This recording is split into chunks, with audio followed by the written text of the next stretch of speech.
2000s and 2010s, guys, is we saw the start of a new industry in the gaming industry, the mobile game industry.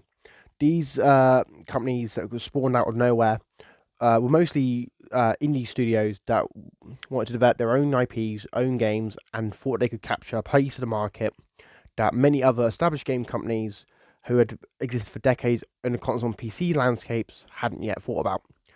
Now, today we're talking about one of the original mobile gaming studios, one that created a game series that everyone knows, and people may not realize is still relevant. It's still making games to this day, and just talk about it. We're going to talk about this developer, what happens to them, some of the games they made after their 50 minutes of fame, whether or not they're still relevant, in an underlying meaning of their name, and well, a little bit of history, as well as if I think someone's going to try and bid on them in a few years. So that's right, guys. If you haven't already told, we're talking about Zeptolab.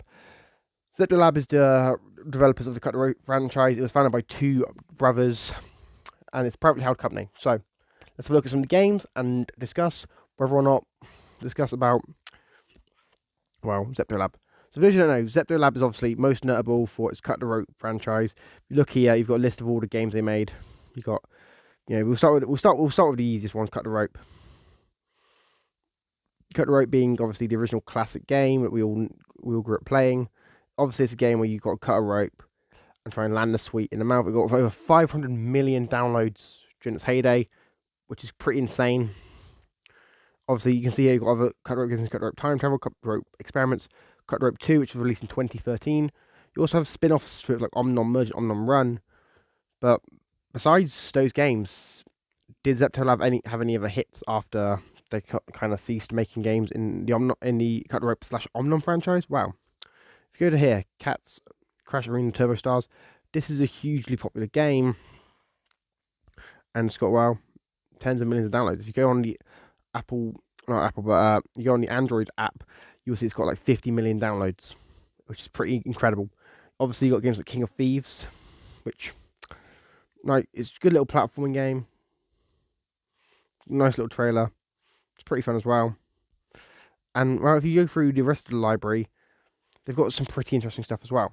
Now, why does this matter? Well, for those who don't know, Zeptolab, obviously, if you look at their library here, they clearly tried to diversify. They diversified after the Cut the Rope franchise sort of started to wane in popularity, and they did it better than some of their competitors. Their most notable competitor probably being Rovio Entertainment, who was behind the Angry Birds franchise, who, funnily enough, has just been bought by Sega for about $776 million. Now, people will talk about Zeptolab being a pretty small company compared to what Rovio was. Obviously, Zeptolab was the name actually means what's it, 10 to the power of -21, which is pretty mad that there's math involved with the name. But we're just going through some of the games they've made, and it's quite cool. It's quite clear. Zepto was trying to diversify their games, try out new concepts, and see what worked. And Zeptolab still exists today. They're still profitable.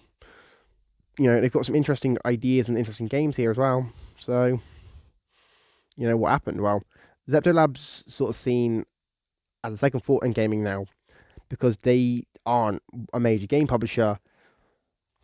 They're still a developer. They still make their own games, obviously, but they're not as notable as someone like King or Zynga or someone like that.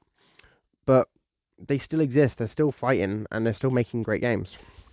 Now, what's the future of Zeptolab? I'm not entirely sure. Zeptolab, for those you don't know, is obviously a mobile game publisher, still owned by the two brothers who founded the company. But I feel like with Rovio now being acquired by Sega, it could be coming up to Zeptolab trying to sell themselves. Zeptolab might try and offload, or at least the owners, the brothers, might try and offload them for a couple $1 million. Just to try and just to sort of end their legacy on a high note, cash out for either stock in a bigger company or obviously millions in cash, and then obviously they go on to new adventures. Whether they do that, I don't know. But logically, the companies that may bid on Zeptolab would probably become like EA, Take-Two, possibly Sega, possibly Microsoft, possibly Sony. Basically anyone who's trying to push into mobile gaming and make mobile gaming more of a more akin to their bottom line when it comes to gaming and more revenue. Will it happen? I don't know. I don't know if Zeptolab will get acquired. All I know is this company has made some great games, and it's kind of cool that they're still here, they're still around, and they're still making great games, and they're not as dependent on the Cut the Rope franchise as other companies became dependent on their main franchises, which is pretty impressive. Anyway, guys, let me know your thoughts about this. What do you think about Zeptolab? Have you ever heard of Zeptolab? Have you ever played any of their games? Let me know your thoughts about this in the comments down below. If you're new here, make sure to subscribe, like, share, comment, turn on notifications.